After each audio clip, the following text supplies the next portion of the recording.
Hello, I'm Paula Harris-White. I'm a co-coordinator of the Dr. Martin Luther King Celebration Planning Committee, and I am honored to represent the other members of the committee here with you today. The committee is made up of members of almost every county department, and we put this celebration on for you every year. So welcome to our celebration. All right. Well, thank you so very much, Paula. Hello, everyone. I didn't hear a response when she said hello. Thank you so very much. Thank you for all of you for coming. I see some people who are not King County employees, see some friends from the theater community and other places out there in the audience. And we're gonna start the program by standing to our feet and singing the first verse of Lift Every Voice and Sing. We will be accompanied by Eduardo Mendoza and Danny Stern.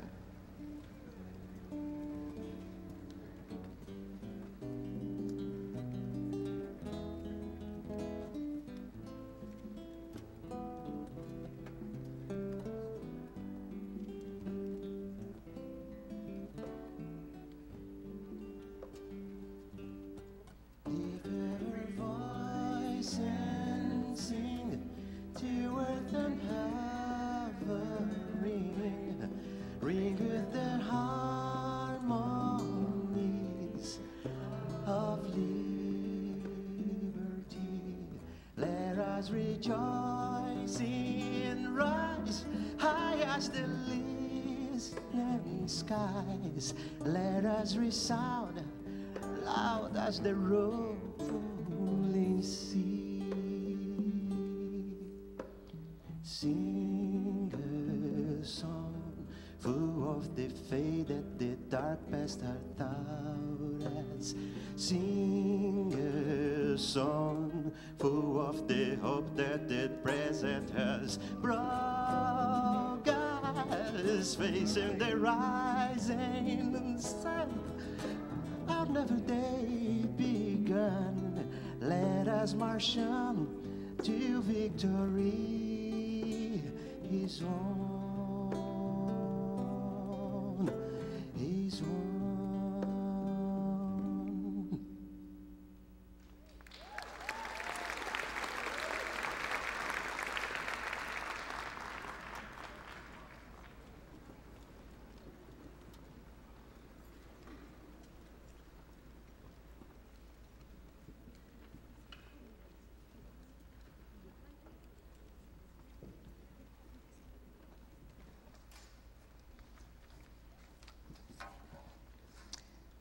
During World War II, all Americans of Japanese descent living on the West Coast were removed from their homes and put into prison camps.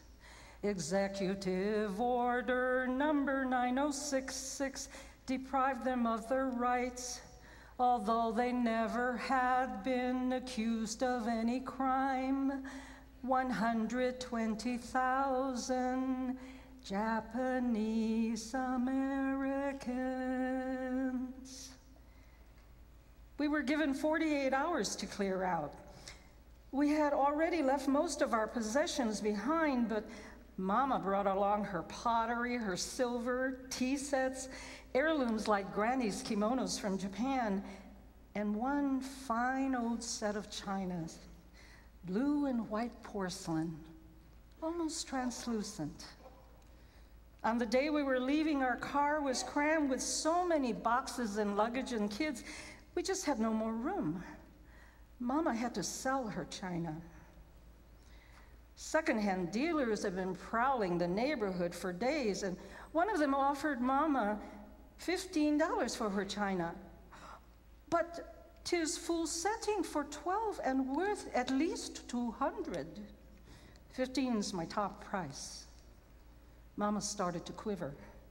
She'd been up packing all night and trying to calm down Granny, who couldn't understand why we were moving and what the rush was all about. Mama's nerves were shot. She didn't say another word. She just glared at this man. He watched her for a moment and then said, "Well, I can't give you more than $17.50 for that china."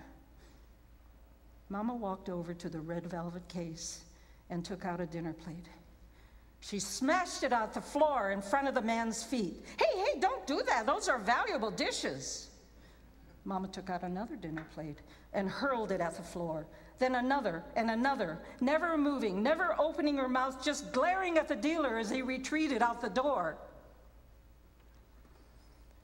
When he was gone, she stood there, tears streaming down her cheeks, smashing cups and bowls and platters until the whole set lay in blue and white fragments across the wooden floor. Shikataganai. It can't be helped. Shikataganai. We must endure. 69 years have passed since the attack on Pearl Harbor, the United States declaration of war, and our forced removal from the West Coast. Most of the first generation Issei and many of the second generation Nisei are gone. The 10 internment camps have been reclaimed by the desert and swamplands on which they were built. But our stories remain. For a long time we lived with Shikataganai, it can't be helped. Now I say, what do you mean it can't be helped? We will have no more of this silence. The silence is broken. The silence is broken. The seeds I planted sprout and grow.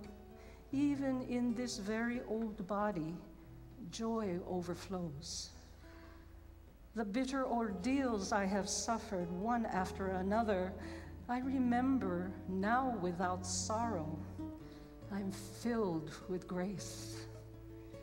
Now that the testing of the pioneer is over, the door to the moon is open. Ah, the human spirit, it is limitless. And yet, it did not devour me. And yet, it did not humble me. And yet, it did not break me.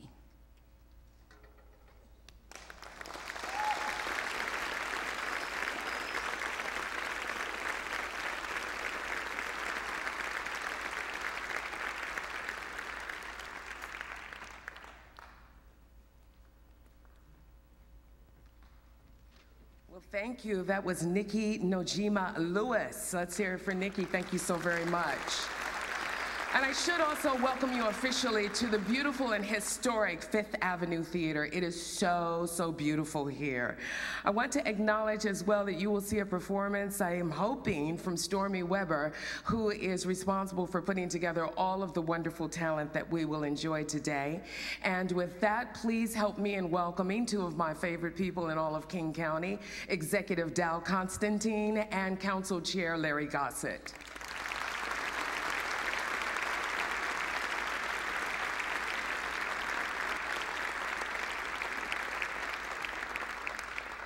Thank you very much, and welcome. Welcome to our annual Dr. Martin Luther King Jr.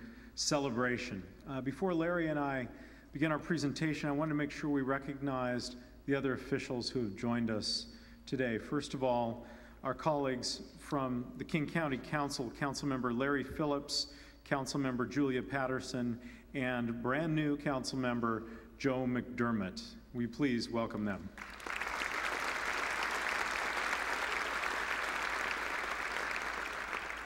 And in addition, we have from the Sheriff's Office, Chief Tony Burt, Prosecutor Dan Satterberg, Presiding Superior Court Judge Richard McDermott, and the immediate past Presiding Judge of the Superior Court, Judge Bruce Hillier.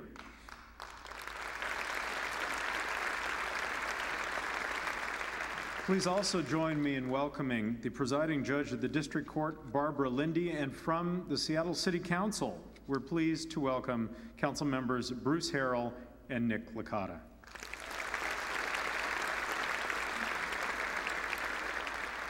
And if there are others who join us during the program, I hope you'll be sure to pass their names along to the organizers so that we can also recognize those elected officials. Welcome to King County's 24th annual Martin Luther King Jr. celebration. As King County employees, We come together each January to honor the life and work of our county's namesake. Each year we celebrate and we honor Dr. King's efforts to build a society with equity and justice for all. We also take a hard look at how we've fallen short of Dr. King's dream and of our ideal for a fair and just society, and the disparities and inequities that still plague us as a people. Council Chair Gossett and I served on the King County Council together for 8 years. We shared a very proud moment with many of you in February of 2006 when we voted to retire King County's Imperial Crown logo and replace it with one bearing the image of Dr. King.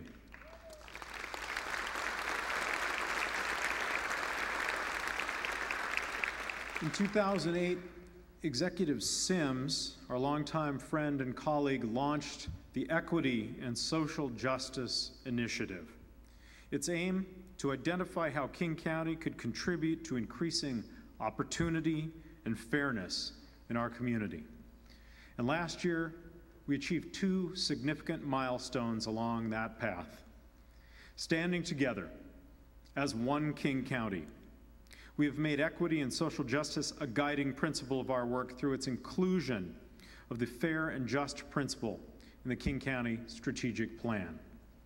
And second, this past fall, this County Council adopted an ordinance defining the guiding principle of fairness and justice and providing the blueprint for how we integrate equity and social justice into our daily work. The Equity and Social Justice Initiative is no longer just an initiative, it is part of the law of King County.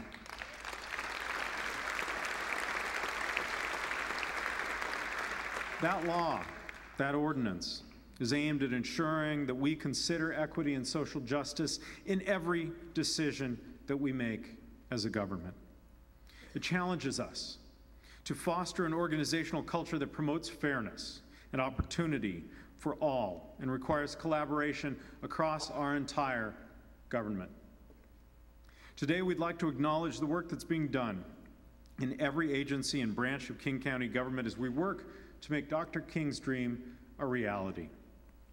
In my own office, we're working to lead by example. All staff members in all 3 of the offices I directly oversee have completed the Equity and Social Justice Awareness Training. And we've put processes in place to ensure that we consider equity and social justice impacts of decisions that come before me and my leadership team. And we are working with other elected officials to further implement equity and social justice principles in our budgets, our management systems, and King County's everyday operations. All executive departments are also participating by translating our materials into the languages most commonly used by our customers and increasing contracting opportunities for small and disadvantaged businesses. Our Department of Natural Resources and Parks, for example, held a summit entitled Toward Equity in Youth Soccer to ensure that all young people have equal access to participation in elite competition. The department also worked to expand its green building programs to the affordable housing sector. The Department of Transportation, and who's here today from the Department of Transportation? I see you over here. The Department of Transportation has worked with residents in economically challenged neighborhoods affected by the closure of the South Park Bridge to help minimize those impacts, using flyers translated into Spanish, into Vietnamese, and forging partnerships with community groups. DOT helped keep neighbors informed during the closure process. And I should mention in passing that this week, thanks to a partnership involving local, state, and federal governments and private business, we were able to go out to bid to build the new South Park Bridge for that important King County community.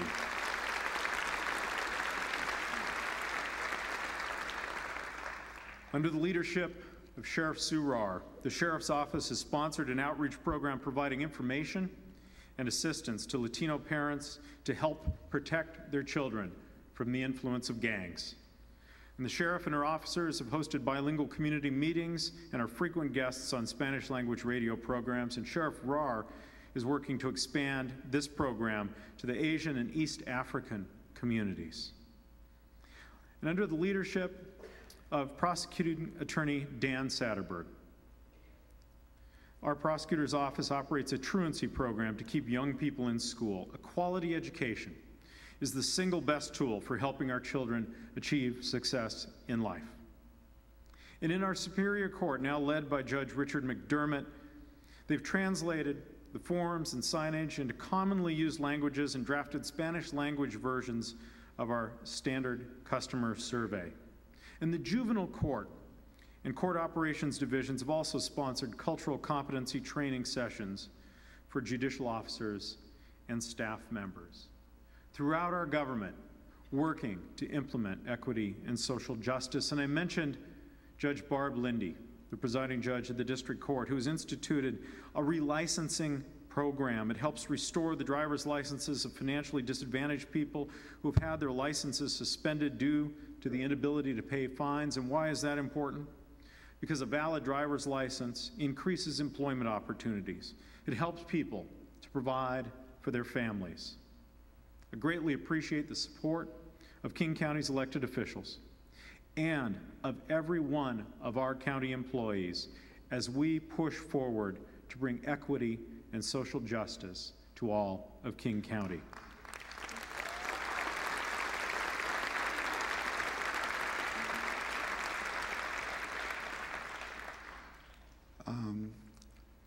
I'm going to make a few comments about this year's theme, which I think is really inspirational.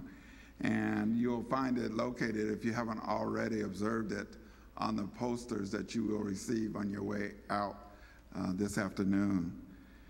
This year's theme is, "We are the ones we have been waiting for."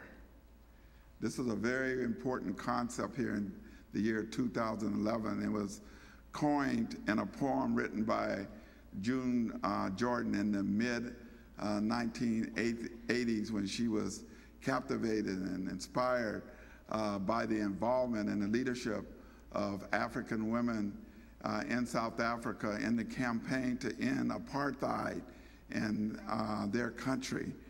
And she said to herself, this is what we've been waiting for, leadership from the women. But it's meant to be a challenger to everyone to get more involved than you have been in making this county and this nation the kind of world that Martin Luther King Jr. so valiantly fought for throughout his very short life. On Saturday, Martin Luther King Jr. would only be 82 years old. Many people think that he lived a long, particularly our youth, a long time ago. But he'd only be 82 if he lived now. He died at the ripe young age of 39. But his contributions were great, and they continue to inspire us to deal with some of the issues that are facing us today. Councilmember Patterson, who's here, about a month ago shared an article with me that pointed out that wealth has been so concentrated in our society that now, today, the top 1% of our population controls 24% of all the wealth and money in our entire society. 9 years before that, it was only about 17% of the wealth. Martin Luther King Jr., if he were here today, he would speak forthrightly about this issue. He would say it would be very difficult, nay, impossible, to create the type of economic justice meant for all of our citizens if we continue to allow so much of the national resources and wealth of our nation to be concentrated in so few hands. And much of what's happening in our economic depression today, I believe, reflects that reality. So we have other issues that are facing our community. I met with Dr. David Fleming a few days ago, and he pointed out that the state budget cut of about $5 to $6 billion is going to dramatically impact our ability here in King County to provide very basic medical services to the poor, the indigent, refugees, immigrants in our community. Yesterday, he had to send out a letter to 110 staff. And if we are not able to influence the state legislators over the next month, not the next 3 months, to revisit some of the draconian cuts that our governor felt she had to make, he will have to lay off another 300 county employees in our health department who overwhelmingly are providing services to the poor. We cannot wait for anybody else to lead this struggle for needed and meaningful social change for the people in our community. We have to be the folks that everybody is waiting for.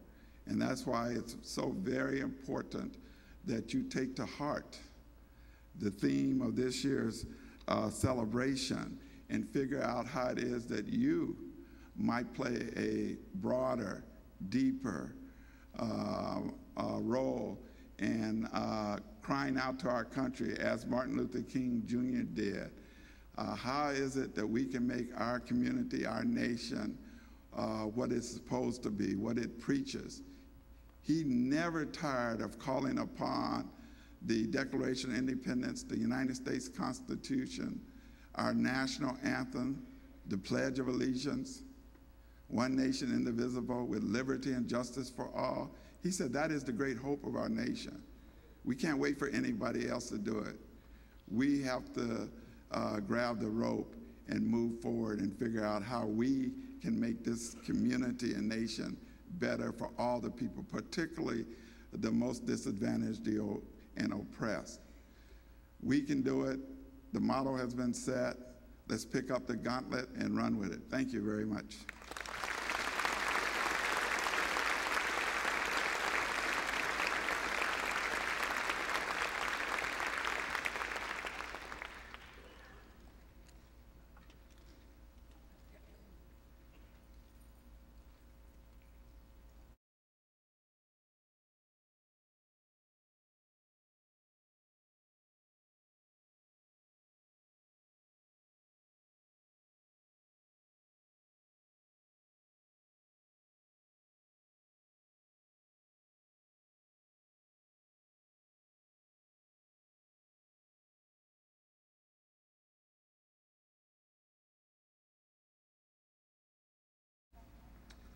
Dear Martin, it has been 81 years, 11 months, 29 days, and 1,000 seconds since your triumphant arrival.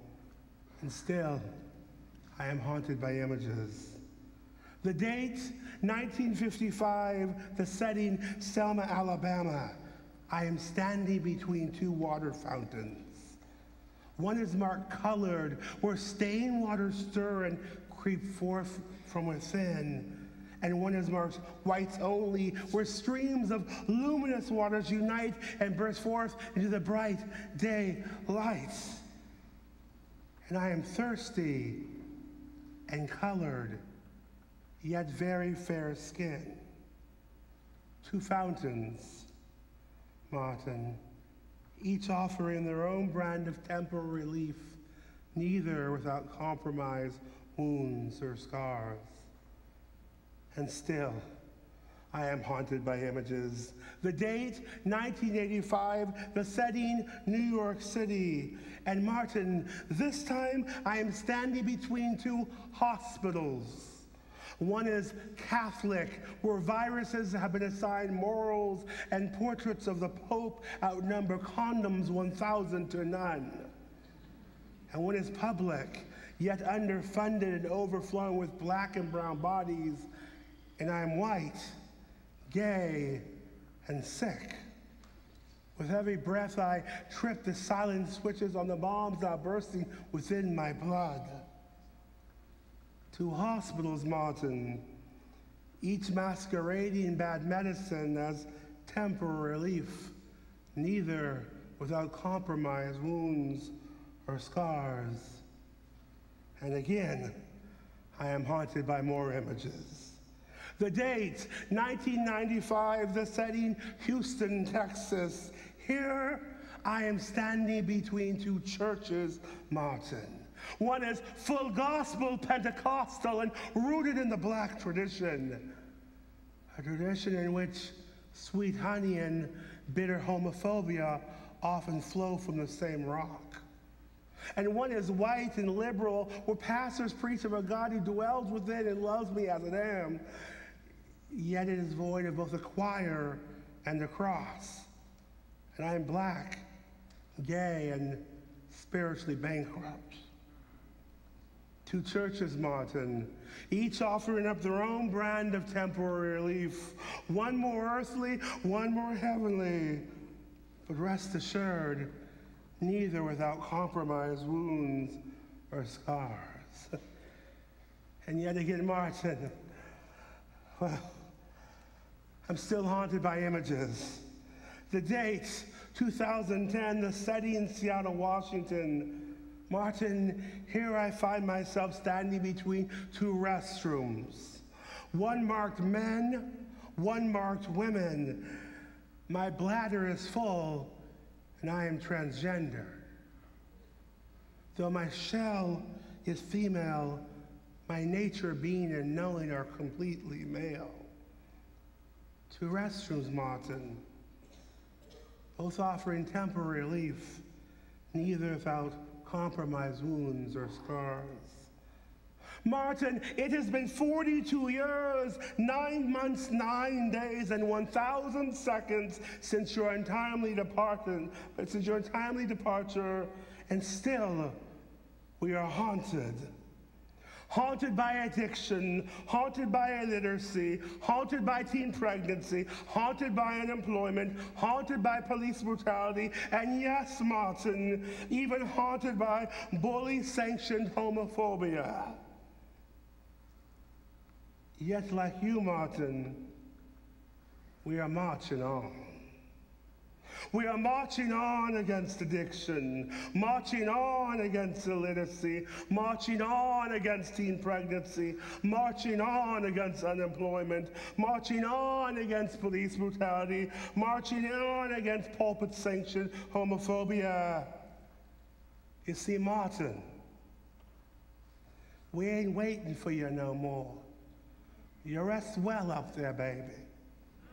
You see, we is the ones we've been waiting for. We got this. See, we haunted, but a lot of haunted folks done stirred up some things before. So we're gonna march on, Martin. We're gonna go to jail if we have to. We're gonna do what you taught us to do. In the end, we're gonna show up, act a little crazy if necessary, but we be marching on.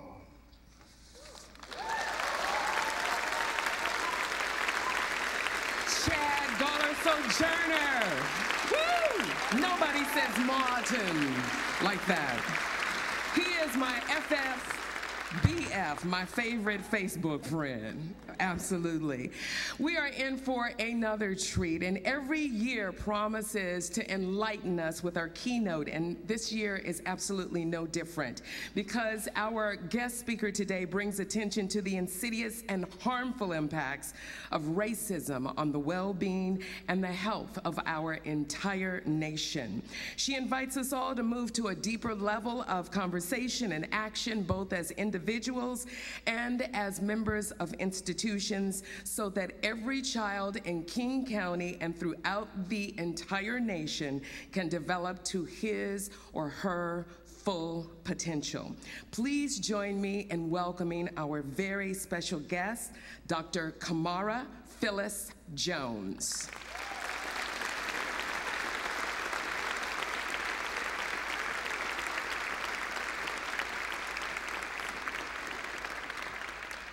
Good afternoon to all of you, and I'm honored to be here among you to share some thoughts about racism. And you might ask, why am I coming to talk about racism? Or maybe you won't, but some people do ask. And so I'm just going to tell you, racism is foundational in this nation, in the history of our nation, from the taking of this land from American Indian peoples and the genocide and the pushing of the survivors to reserved lands, from the kidnapping of West African people and the importation of our chained bodies across the Atlantic with tremendous loss of life in the Middle Passage, and then the coerced usury of our unpaid labor for centuries to build this country, from the internment of Japanese citizens during World War II, and from the turning of Mexico to New Mexico, and on we can talk about racism in the history of our nation, and yet in this country, we hardly ever talk about racism. Racism is a threat to the health and well-being of this whole nation. So I'm going to spend about 15 minutes defining racism for you, illustrating racism with a teaching story, and then giving us a challenge. I define racism, first of all, as a system. So I'm very clear that it's not an individual character flaw, it's not a personal moral failing, and it's not even a psychiatric illness, as some people have suggested. But it's a system of power, and a system of doing what? It's a system of structuring opportunity and assigning value. And on what basis is that opportunity structured, and on what basis is the value assigned? It's based on the social interpretation of how we look, which is what we call race. And just to take a moment to stay on that point for a minute, here you look at me in Seattle, and I'm black, clearly black. But in some parts of Brazil, you would look at me, and I would be just as clearly white. And in South Africa, I would be clearly colored. So with the same appearance in this same body, the social interpretation of my appearance would assign me to 3 different racial groups. And furthermore, if I were to stay in any of those settings long enough, then my health outcome would take on that of the group to which I've been assigned, even though I'd have the same genes in all 3 places. So I talk about race as the social interpretation of how we look, which is not the same here in the United States as it is in Puerto Rico, or in Cuba, or in many places around the world, and it may not even be the same in Seattle, Washington, as it is in Atlanta, Georgia. But this thing that we call race has powerful impacts on how opportunity is structured and value assigned. It unfairly disadvantages some individuals and communities. And when we talk about racism at all, that's usually how we think about and talk about it. But it doesn't take too long to understand that every unfair disadvantage has its reciprocal unfair advantage. So this system is also unfairly advantaging other individuals and communities. And that's the whole issue of unearned white privilege, which we hardly ever talk about in this nation. But then, even as we realize that this system is either unfairly disadvantaging or unfairly advantaging individuals and communities, racism is sapping the strength of our whole society through the waste of human resources. And what I mean by that can be seen in how we don't invest in the full, excellent public education of all of our children. It's almost as if the blinders of racism have made us not value or not even see the genius in the barrios and in the ghettos and in the reservations.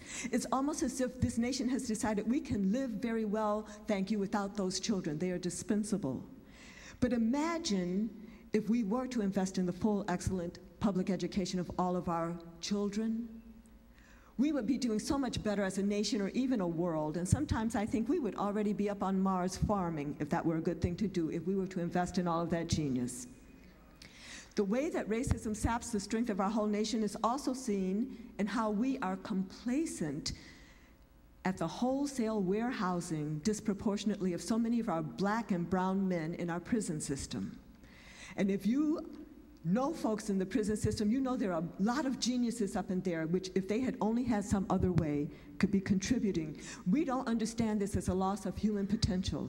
We don't even understand the health disparities, the fact that the infant mortality rate for black folks, for black babies, the rate at which our babies are dying before their first birthday is 1.5 times if you're black than if you're white. We don't understand the 10-year gap in life expectancy. We don't understand all of these things as emergencies for the nation. It's almost as if my aunt dies 8 years before her time, maybe that's a tragedy for our family or our church, but it's not understood as a loss of human potential and contribution to this nation, but in fact it is. And so you see, we need to be talking about racism because it unfairly disadvantages some individuals and communities, despite the fact that it's unfairly advantaging other individuals and communities, because it's sapping the strength of our whole society through the waste of human resources. Now, in my work, I am a family physician and a PhD epidemiologist, and so I do a lot of work on health. And I have found it useful for people to understand how racism could actually get inside our bodies and affect our health by talking about racism on 3 levels, which I describe as institutionalized, personally mediated, or interpersonal, but because I think racism is a system, I say personally mediated, the system mediated through people, and internalized. So I'm going to take just a brief minute to define each of these levels and give an example of two of how they could affect your health, and then I'm going to share a teaching story that I've developed so that we can all talk about racism. Institutionalized racism is that system that results in differential access to the goods, services, and opportunities of society by race. This is the kind of racism that is institutionalized in our laws and policies and in our bank practices and in our norms and customs. And this is the kind of racism that doesn't require an identifiable perpetrator. It often shows up as inherited disadvantage, and it's seen in our material conditions and in our access to power. So examples of institutionalized racism include differential access to quality housing, or excellent education, or equal employment opportunities, or even the same amount of income at the same level of employment, differential access to medical facilities, or a clean environment, and the whole issue of environmental racism and the placement of toxic dump sites in some of our communities of color in our poor communities. It even includes access to power, differential access to information. It could be health information or information about our own histories. Differential access to resources, not just money, but knowing somebody on the board or being on the board yourself. Differential access to power as representation in media, representation in government, and the like. And before I get off of this institutionalized racism, just to say that sometimes when people hear me talking about housing, education, occupation, and income, they ask me, are you talking about racism or are you talking about social class? And that's an important question. But I want to be clear that it doesn't just so happen that people of color in this country are overrepresented in poverty, while white people in this country are overrepresented in wealth. It's not just a happenstance. And each of the stigmatized, marginalized, oppressed groups has experienced some initial historical insult, like I described earlier, like the kidnapping of West African people. But then people would say, well, why are you talking about slavery, Dr. Jones? Don't you realize that the enslaved people were emancipated in 1865, and that's fully 136 years ago? And all else being equal, don't you think the impacts of slavery would have washed out by now?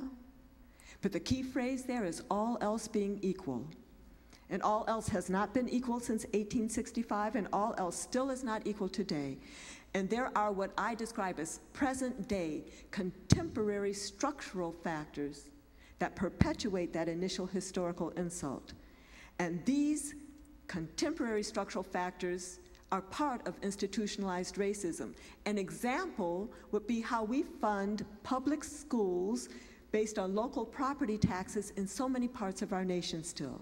Well, what does that mean? It means that if you have a poor neighborhood, you're going to have a poorly funded school. And that poorly funded school often results in poor educational outcomes, which then results in another whole generation lost. So when people ask me, am I talking about social class or am I talking about racism, I have to respond that institutionalized racism explains why we even see an association between social class and race in this country. And it's an important insight because if we definitely want to do something about poverty and poor housing and all that, and if I had a magic wand today, boom, taken care of. Equal education, equal wealth, equal housing, all of that. But if I did that magic wand without understanding that there's a system behind all of this that is set up to differentially shunt people of color into poverty and white folks into wealth, then even though I equalize things today, in 20 years, in a generation, we would start to see separation again by race. So it's important for us to understand that we need to do all of it, that we must address racism. So this was institutionalized racism, the kind of racism that can be through acts of doing, acts of commission, as well as acts of not doing, acts of omission. And this institutionalized racism often shows up as inaction in the face of need. Quickly, the second level of racism, personally mediated racism. This is the racism that I define as differential assumptions about the abilities, motives, and intents of others by race, and then differential actions based on those assumptions. This is what most people think of when they hear the word racism. Somebody did something to somebody. It includes the different idea, the prejudice, and the different action, the discrimination. And that can affect your health through police brutality, through teacher devaluation, with a teacher looking at a young child and thinking that child can't learn and putting them off in the ADD track. And that child will never even know their full potential, much less develop to it. It can be through being followed around in stores that gets your blood pressure up and the like. Like institutionalized racism, personally mediated racism can be through acts of doing, acts of commission, as well as acts of not doing, acts of omission. But even more important, with this personally mediated racism, it can be unintentional. It doesn't have to be intentional. You don't have to have meant to do something racist to have had a racist impact. The third level of racism I described, so I've talked about institutionalized and I've talked about personally mediated. The third level is internalized racism, which I define as acceptance by members of the stigmatized races of negative messages about our own abilities and intrinsic worth. And this kind of racism can affect your health and shows up in self-devaluation, feeling, well, maybe I'm really not as good as. Maybe I shouldn't try to be in that honors class. Maybe I shouldn't try to graduate from high school or try to be the valedictorian. Maybe I shouldn't really try to go to college. Maybe I shouldn't apply for that job. Maybe I shouldn't try to live in this neighborhood. And this self-devaluation even turns into fratricide, brother killing brother, black on black, Latino on Latino, Indian on Indian crime. Because if you don't value yourself, you won't value somebody who looks just like you. And you just as soon off them as not.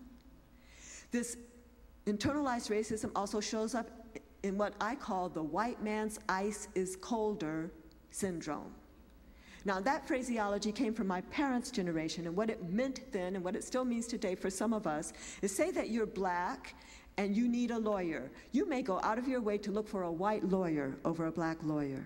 Or if you need a doctor, you may seek out a white doctor over a black doctor. In fact, if your lemonade is hot, you may go way down the street to get the white man's ice over the black man's ice, deeply internalizing the myth of white superiority, believing that the white man's ice is colder.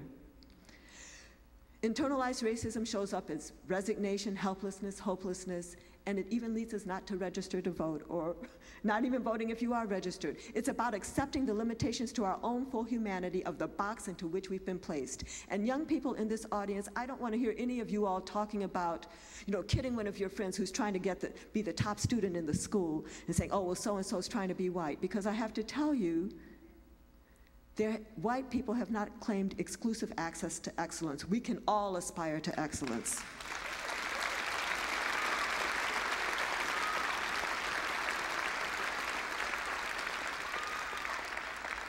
So now I'm going to tell you a story to illustrate these three levels of racism: institutionalized, personally mediated, and internalized.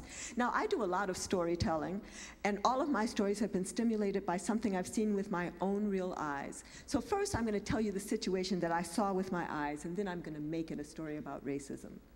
So my husband and I, when we were newlywed, bought our first little freestanding house, and it was a lovely house in Baltimore, Maryland, with a big wraparound porch. And the porch had lots of flower boxes on it, and we wanted to plant flowers in these flower boxes and decorate the porch. Well, it was October when we bought the house, so we had to wait till spring to get going. But when spring came, we were running out and we were all excited. And we noticed that some of the boxes had dirt in them, but some of the boxes were empty. So my husband dutifully goes off to the gardening store, and he hauls back big old bags of potting soil, and we fill up the empty boxes. And then we take our seeds, our marigold seeds, and we put equal numbers of seeds in all of the boxes. And then we water all of them, and I'm not the gardener in the family, so I sort of sit back to see what's going to happen. But about 3 weeks later, I'm walking out of my front door, looking at my porch, and I was astonished. It looked to me like we had planted two completely different types of plants in the boxes, because some of the boxes were full of plants that were tall and vigorous looking, and some of the boxes only had a few plants in them, and they were scrawny and scraggly looking. And then I realized what had happened. That potting soil, that was rich, fertile soil, so that every single seed planted in the potting soil had sprouted. And the strong seed had grown very tall and vigorous, but even the weak seed had made it to a middling height. But that old soil that we had found in the boxes turned out to be poor, rocky soil. So the weak seed planted in the poor, rocky soil had died. And even the strong seed in that poor, rocky soil had to just struggle to make it halfway. And I saw this with my own eyes, and if there are those of you who garden in this audience, and maybe you compost half of your garden, you've seen this with your own eyes. And this image is about the importance of the soil, the importance of the environment. But now I'm going to take this image and I'm going to make it a story about racism by introducing a gardener.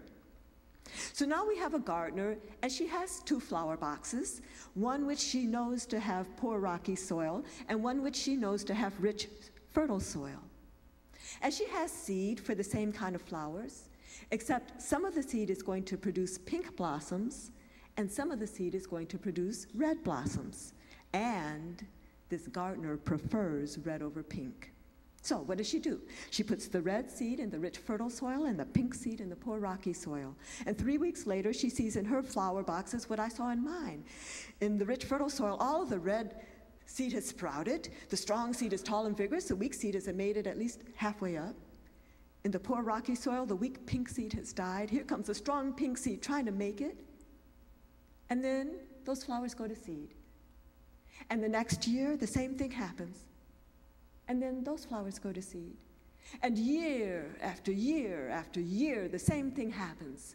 Until finally, about 10 years later, the gardener's looking at her flower boxes, and she says, "You know, I was right to prefer red over pink." We're going to interrupt the story for a second to say that this first part of the story is how institutionalized racism works, where you had the initial historical insult of the separation of the seed into the two types of soil. You had the flower boxes, the contemporary structural factors of the flower boxes, keeping the soil separate. And then through inaction in the face of need, you had perpetuation of the inequity.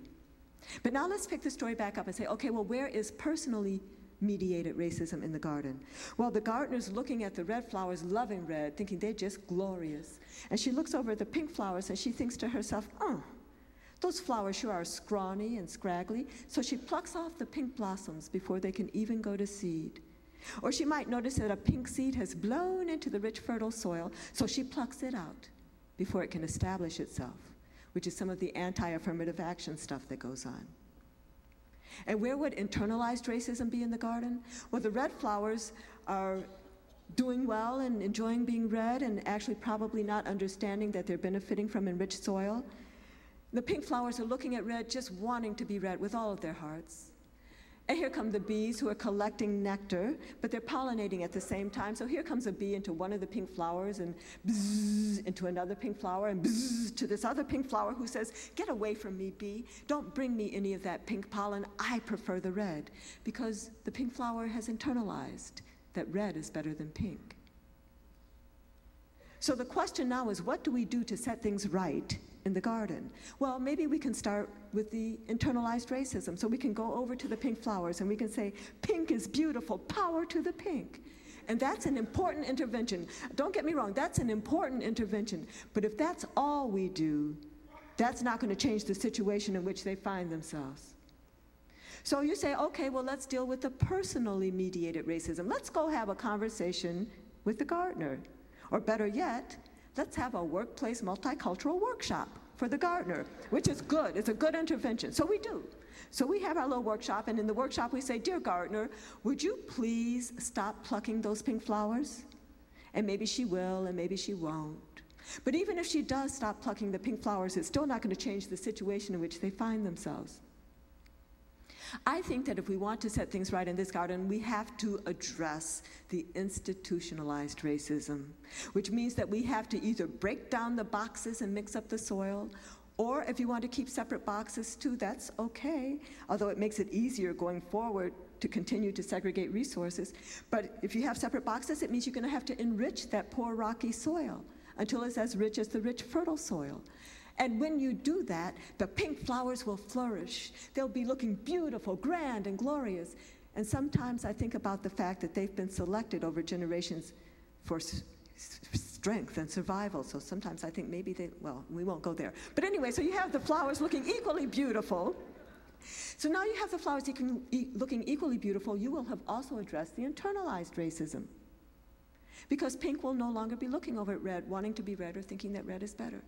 And in that intervention on the institutionalized racism, you may also address the personally mediated racism. Now, the original gardener may have to go to her grave preferring red over pink, but her children, who grow up seeing the flowers equally beautiful, would be less likely to have that kind of attitude.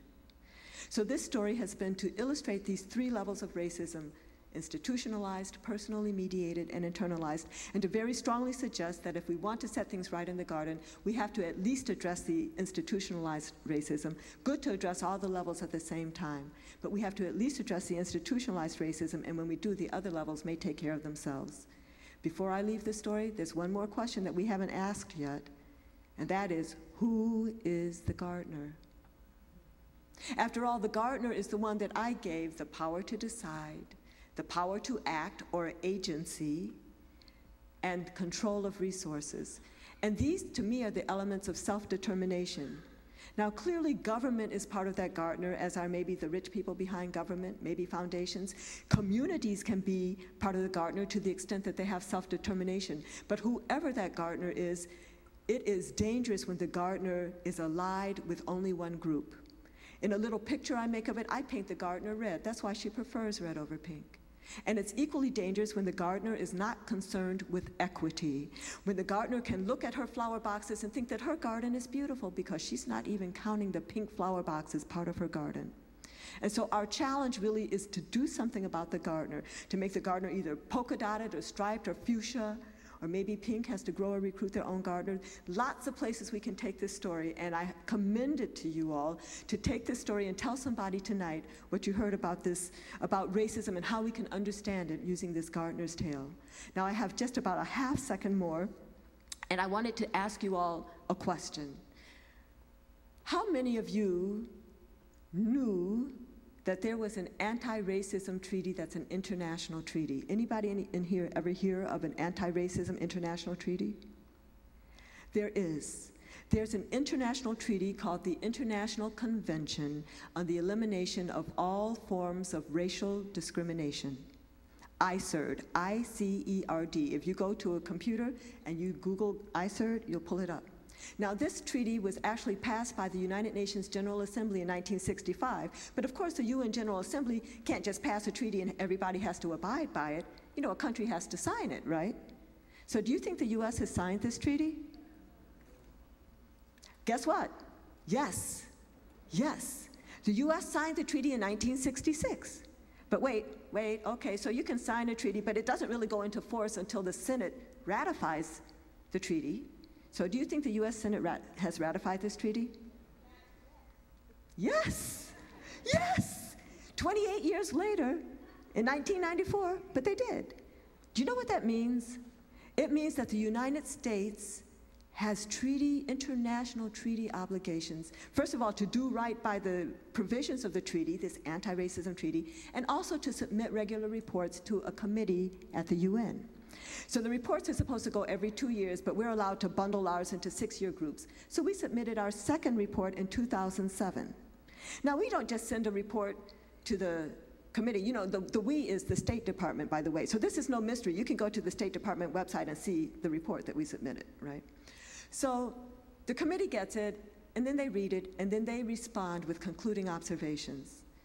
And so they sent us in 2008 a 14-page document. You can read this. It's not a telephone book. You can read the 14-page document they sent with their concerns and recommendations. And they say, "Dear United States, thank you for submitting your report. We remain concerned about disproportionate incarceration, the achievement gap in education, housing discrimination, the health disparities, on and on and on and on." They also said, "Dear United States, you need a mechanism to ensure compliance with this treaty at federal, state, and local levels." And they said, "Dear United States, would you please let your people know about this treaty?" So I'm doing my part. Anyway,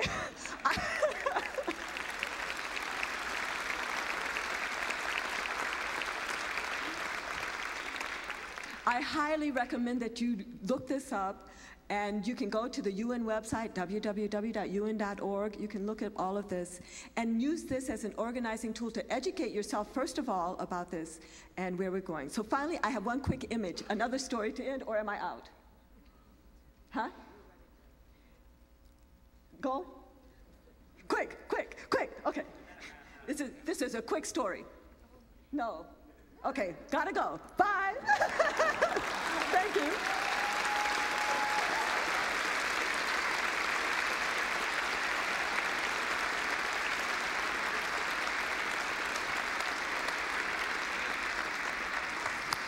What up, folks?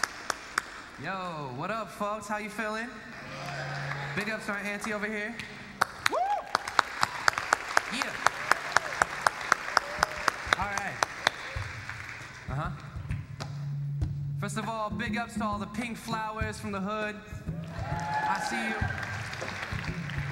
I'm just an activist, so passionate about this rapping ish that I have to spit. If a rapper wanna step, then I go and check them like chess classes in section of my section. People step in, a bullet's direction, and assassins win. But it's not win-lose that I'm into. It's just outlasting sin and hearing stories that are voiceless now. And can we unite? Cause the choice is ours. These days, these streets got a voice and sound. You try to help yourself, but your boy is down on the pavement. Framed as a daemon when it's not his fault but the placement of us by the history chains that we trained to hate skin close and all to dark as a Haitian looking for white lovers as replacement killing each other cause our faces remind us of our hatred of ourselves and adjacent traces the paces our ancestors made when they had to revolt or be sold. I need all my people to evolve. We need love to free all evil, so keep on, teach on,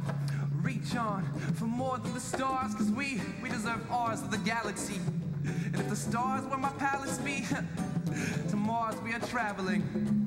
I wrote this with focus on kids in my town who need to feel more yellow, more black, more red, more brown. We die over flags, die over land stolen from us. How? Cause we forget our skin is our crown. I wrote this with focus on kids in my town who need to feel more yellow, more black, more red, more brown. We die over flags, die over land stolen from us. How? Cause we forget our skin is our crown. Yo, yeah. Wrapped on your head is a symbol. Whether you a thug, crippin', a blood, or the kinfolk, the image tends to invoke the image of my kinfolk who pillage our village. The villain just is broke till it's still in is broke. Don't heal it when I spit flows. Kids at my cool think that it's cool that my city torn in two. The piece is untrue till they see the effect of a piece that go boom. He just assumed we listen to as an all the same. But I see the rules and then I call the game. Call it privilege or usual business. But I'm asking, what is this kid in a red? Whether it be blue like clues or black like that, author a back like that, or red like Christmas. South End bullets get thrown like discus. Poems to shift this zone of interest of the glamorized life in the ghetto where the standard life is lost before maturity like an earthly abortion. Then it's advertised. People who live at war, we on the billboards as they need a little more blood on the the hands. I'm far from being a thought where I stand. I still been jumped like my battery died. Had bloods limit after me. I avert the task be fine, and I'm glad to live in the saddest ish. I know white kids who like this savage ish, who love the way ghetto glamour is, at least in their ivory palaces. Appropriate our culture and our talismans till I mash through a grassroots analysis. I wrote this with focus on kids in my town who need to feel more yellow, more black, more red, more brown. We die over flags, die over land stolen from us. How? 'Cause we forget our skin is our crown. Yeah. Peace, y'all. All right, Doug Hoda, Stormy Weber, Eduardo Mendoza, and Denny Stern. Thank you all so very much. And a huge, huge thank you to Dr. Kamara Phyllis Jones. She was amazing. Now we turn to our Student Essay Awards, and the award is the Dr. Martin Luther King Jr. Student Essay Award, sponsored by the King County Civil Rights Commission, which is chaired by George Piper, who will present the awards. George? This is the 12th year that the King County Civil Rights Commission has sponsored an MLK essay contest open to all 8th grade students throughout the county. The contest provides an opportunity for these middle school students to deepen their knowledge of Dr. King's life and work, and to reflect on the meaning of his legacy in their own time as they address the theme, "We are the ones we have been waiting for." The Commission is extremely proud to honor this year's student essayists. Their essays demonstrate a growing awareness of the work we all need to do as individuals in our schools, workplaces, and communities to make Dr. King's vision of justice and equality for all a reality. On behalf of the Civil Rights Commission, it gives me great pleasure to announce the award of trophies and prizes to the top 3 essays of this year's contest. Our 3rd place winner is Gabrielle Russell from St. Therese School in Seattle.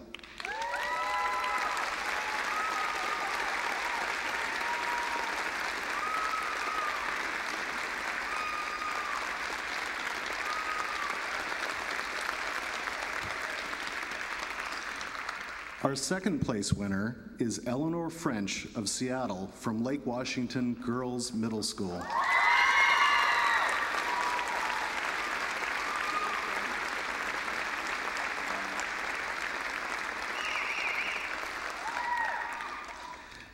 And this year's 1st place winner is Kayla Dawson of Covington from Cedar Hills Middle School.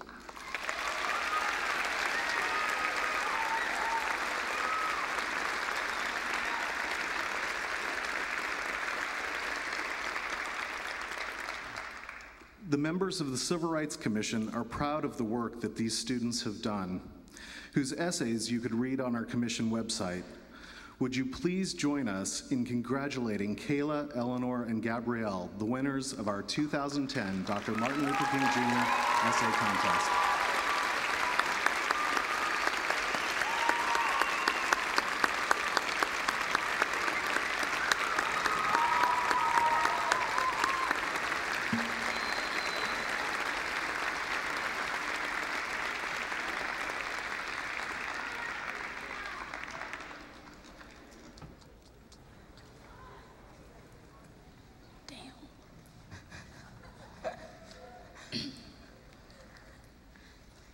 Hi. You probably didn't know this at the time, but my name is Hamda Yusuf. And my name is Sawan Logman.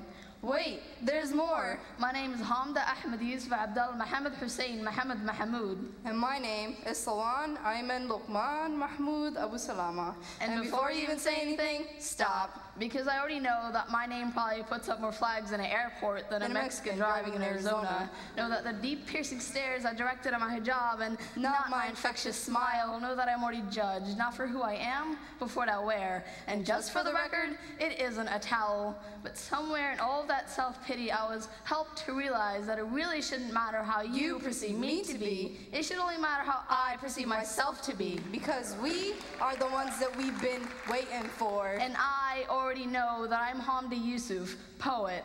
Hi, I'm Salon Logman. Arab, right? Wrong. Although I love them, I'm not an Arab.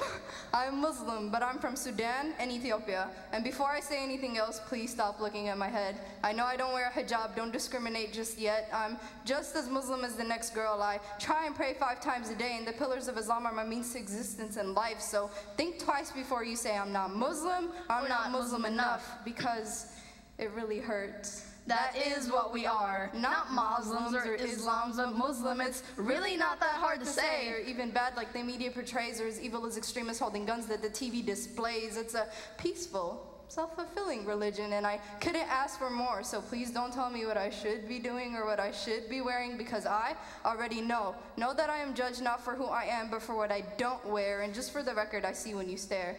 And well, I know that I'm Salon Logman, daughter, sister, poet. I'm Salon Logman, and I have read every single Twilight book. I'm Hamdi Yusuf, and Albus Dumbledore is my hero. I'm Salon Logman, and I write poems on napkins, paper towels, and Post-it notes. I'm Hamdi Yusuf, and I've seen The Lion King 17 times, and I've cried every single time Mufasa died. I'm Salon Logman, and I admire people who listen to Motown records for a living. I'm Hamdi Yusuf, and my kind of a Friday night is a Star Trek The Next Generation marathon. I'm Salon Logman, and I have to have the volume of a TV on an even number just to watch it. I'm Hamdi Yusuf, and apparently I scare Wanda Williams at airports. I'm Salon Logman, and I have a weird fascination with peacoats. I'm Hamdi Yusuf, and I'm sick and tired of hearing about countries banning the burqa to protect women's rights. When they're really just taking away our right to choose. And since when has it become okay to take off the layers? But illegal to try and put them back on. Is it me, or is the world going insane? Threats of burning Qurans and protests against building mosques as if we had done something wrong. Besides, work towards that American dream. And you, knower of nothing, you. Every Muslim is a terrorist, and every terrorist is a Muslim, you. I get all my facts from Conservapedia, you. Have the audacity to tell me there's no such thing as Islamophobia in the world? Well, I'm sorry. Because I made it my mission to talk to every single person that's ever called me a towelhead, and unfortunately for both of us, you're on our list. So why don't you take a seat on my couch and take a sip of my mother's tea, and I'll explain to you as politely as can be how my father has told me more times that I can count on my fingers that I can be whatever I want to be. I can be that lawyer, be that doctor, be that engineer, but I will never, ever, ever be just another towelhead. Thank you. Hamda and Salon.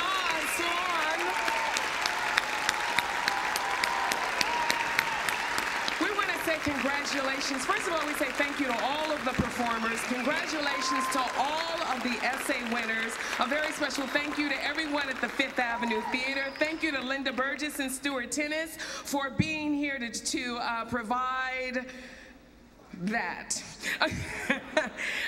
All the participants today, particularly Dr. Jones, thank you so very, very much to her. For 24 years this has been happening. This is the first year, however, that I will not hear Viva. So I have to say, Viva Roberta Maestas. Te quiero, we love you. And we ask that you enjoy the closing music of America the Beautiful, Eduardo Mendoza and Denny Stern, and the special dynamic dance of Dr. Cabby Mitchell. See you. Thank you.